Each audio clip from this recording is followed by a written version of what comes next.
계속해서 비상계엄 사태 수사 상황 알아보겠습니다. 네, 설주환 변호사, 강전혜 변호사 함께합니다. 안녕하세요. 오늘 새벽 조지호 경찰청장과 김봉식 서울경찰청장이 긴급 체포됐습니다. 먼저 관련 영상 함께 보시죠. 겸사령관으로부터 국회를 통제해달라는 요청이 있어서 첫 번째는 제가 거부를 했고 다시 전화가 와가지고 포고령이 내려가니까 포고령대로 해달라고 이야기를 했던 겁니다. 그 서울청에 제가 지시를 하고 처음에는 사실 제가 뭐 어떤 법률적 판단 이런 걸 할 여유가 없었기 때문에 안전조치라는 것이 우선 통제를 하는 것이 맞겠다는 생각에서 통제를 하게 됐고요. 지금 워낙 사상 초유의 일들이 많이 일어나고 있는데 경찰이 자신들의 수장을 전격 체포한 것도 사상 초유입니다. 이게 어제 새벽에 조사해서 김봉식 서울청장이라든지 또 조지호 경찰청장에 대해서 긴급 체포할 만한 사정이 확인된 거로 볼 수 있겠죠. 아무래도 긴급 체포라는 것은 어느 정도 소명이 되었다라고 생각했기 때문에 경찰에서 한 것으로 보입니다. 일단 두 명의 경우에는 지난 계엄 당시에 국회로 들어가는 국회의원들의 출입을 막은 혐의거든요. 여기에 대해서 조지호 경찰청장 같은 경우 마포경찰서에서 그리고 김봉식 서울경찰청장 같은 경우에는 서대문 경찰청에서 수사를 받았는데요. 두 명이 다 한 10시간 정도씩 조사를 받은 이후에 전격적으로 긴급 체포가 되었습니다. 말씀하신 것처럼 경찰이 경찰을 셀프 수사하는 거 아니냐, 이게 제대로 수사가 이루어질 수 있겠느냐라는 그동안 한간에 좀 이야기들이 있었는데 이번 긴급 체포로서 경찰은 어떠한 수사 의지를 제대로 드러냈다. 그렇게 보아야 될 것으로 보입니다. 네, 조지호 경찰청장과 김봉식 서울경찰청장 내란 공범 혐의로 적시가 되면서 구속영장이 발부가 됐거든요. 그럼 이 두 사람이 이제 검찰 조사도 받을 수 있을지 여기도 관심이 쏠리는데 어떻게 보세요? 네, 당연히 검찰 조사가 이어져야 한다고 봅니다. 이유는 지금 김영현 전 국방장관이 구속이 됐고요. 그다음에 관련자로서 이제 하부 조직에 있는 사람들 지금 수사를 하는 건데 두 가지 루트입니다. 하나는 경찰, 하나는 군이거든요. 지금 군 관련해가지고는 어제 이제 국회에 출석한 어떤 특전 사령관이라든지 이런 분들이 전부 다 수사상에 지금 조사를 일부 받으신 분도 계시고 앞으로 이제 받을 것이 예정돼 있는 분도 계시는데 지금 경찰 라인에서는 저는 지금 이상민 전 행안부 장관, 그다음에 그 밑에 있는 경찰청장, 그다음에 서울경찰청장, 그리고 당시에 국회를 현장에서 지휘를 하던 국회 경찰 담당자가 있었거든요. 그 부분까지 해가지고 국회를 왜 당시에 통제를 했었는가 이런 부분과 관련해가지고 아마 공범으로서 수사가 진행될 것으로 지금 보입니다. 네, 지금 김용현 전 국방장관은 결국 구속이 됐습니다. 영장 발부 여부를 놓고 많은 분들이 구속이 될 거다라고 예측을 해주셨었는데 결국 구속이 됐고요. 지금 영장 발부 사유를 보면은 또 범죄의 중대성을 고려를 했고 또 증거 인멸 우려 이런 점들을 짚어줬습니다. 어떻게 보셨습니까? 지금 결국에는 법원에서 영장이 나왔는데요. 법조계에서는 예상을 하고 있었습니다. 왜냐하면은 지금 김용현 전 장관 같은 경우는 가장 중요한 증거로서 보이는 휴대폰을 변경한 것이 그동안 드러난 부분이 있었거든요. 김용현 전 장관 같은 경우는 이번에 계엄 선포를 윤 대통령에 건의한 것, 그리고 계엄군 사령관들에게 국회와 선거관리위원회에 진입하도록 지시한 이런 혐의인데요. 결국 서울중앙지방법원에서 영장이 발부가 되었는데 구속 사유로서 말씀하신 것처럼 범죄의 중대성 그리고 증거인멸의 우려를 보았다.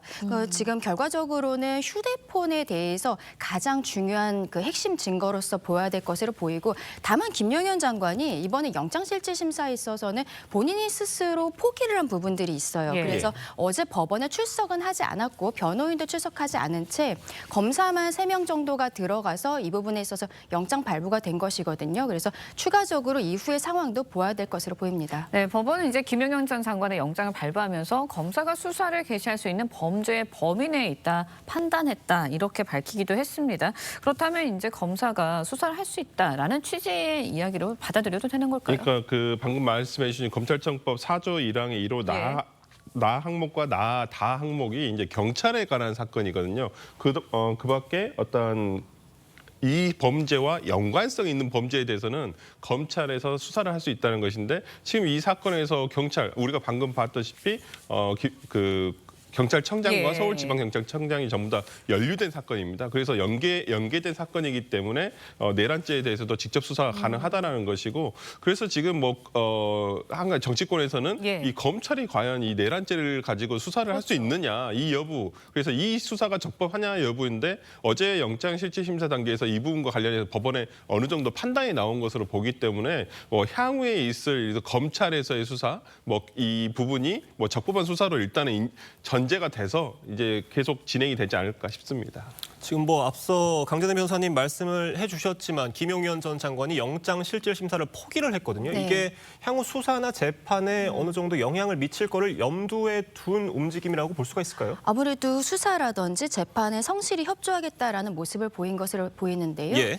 또 김용현 전 장관 같은 경우에는 모든 책임은 본인에게 있다. 그래서 부하 장병들에 대해서는 책임을 묻지 말아달라라는 형태의 이야기도 어제 한 바가 있습니다. 예. 이것은 결과적으로 나중에 재판에 갔을 때 어떤 양형 사유에 있어서 예. 자백을 한다든지 그리고 본인이 성실하게 수사에 임했다라든지 이런 것들이 법원에 있어서 장량 감경이 될 수 있는 부분들이 있거든요.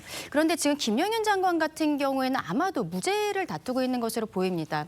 수사에는 성실히 협조를 하고 있지만 이 계엄 자체가 위헌 위법하지는 않다라는 예. 형태로 지금 변론을 하고 있는 것으로 알려지고 있거든요. 그래서 그 추후의 상황들도 지켜봐야 될 것으로 보입니다. 네, 김용현 전 장관 구속과 함께 이제 윤 대통령에 향한 수사에도 관심이 쏠리고 있습니다. 수사가 이제 속도가 좀 나는 것 같다. 굉장히 빠르게 진행되고 있다라는 느낌이 드는데 윤 대통령에 대한 직접 수사 언제쯤 이뤄질까요? 그러니까 어제 저는 굉장히 중요한 분기점이, 어제 국회 상임위에서 국방위 상임위에서 곽정근 특전사령관의 진술이 어제 저녁 정도에 나오지 않았습니까? 예. 그렇죠. 대통령이 직접 그 특전사령관에게 전화를 해서 국회의원들을 끌어내라 이런 말을 했거든요. 그렇다고 한다면 내란죄와 관련해 가지고 우두머리, 수계로서의 역할, 직접 지시를 했다는 부분이 나왔기 때문에 저는 곽정근 특전사령관과 여인영 방첩사령관에 대한 검찰 조사가 이어진다고 한다면, 그러면 대충 이 군부대 라인에서의 대통령의 직접 개입 여부는 충분히 어느 정도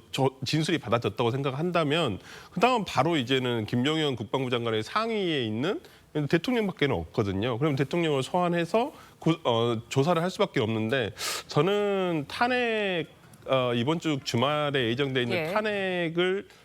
탄핵이 만약 가결된다고 한다면 저는 그 즉시 아마 소환 조사가 이루어지지 않을까 싶습니다. 네, 군 경찰 수장들의 구속이 된 상황이거든요. 그렇다 보니까 윤 대통령에 대한 구속영장 청구 가능성, 여기에도 관심이 좀 쏠리고 시점에 대해서 이야기들이 좀 나오고 있는데 어떻게 보세요? 저는 대통령에 대한 구속영장 청구는 충분히 가능하다 보입니다. 지금 검찰에서도 아마 그 구속영장을 청구할 것 같고, 이제 발부 여부에 대해서는 상당한 진통이 있을 것으로 예상이 됩니다만은, 역대 대통령에 대한 수사를 보면 예.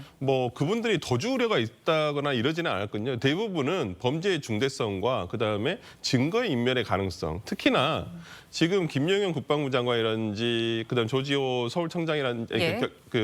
경찰청장이라든지 이런 분들이 대부분 지금 휴대폰을 이 조사를 앞두고 바꿨다는 것이거든요. 그러니까 대통령에 대한 어떤 수사도 핸드폰 여부라든지 증거 인멸의 우려가 있기 때문에 대통령이라는 신분은 있지만은 저는 발부 가능성까지도 있다고 봅니다. 지금 이런 상황에서 윤석열 대통령이 변호인 선임을 준비하고 있다, 이런 보도도 나왔습니다. 물론 누구나 변호인 선임을 할 수가 있고요. 네. 재판에 앞서서 또 피의자로서의 당연한 권리일 수 있는데, 어쨌든 윤석열 대통령이 재판에 가서 법적으로 좀 다투겠다, 이런 의지가 있는 것으로 보여요.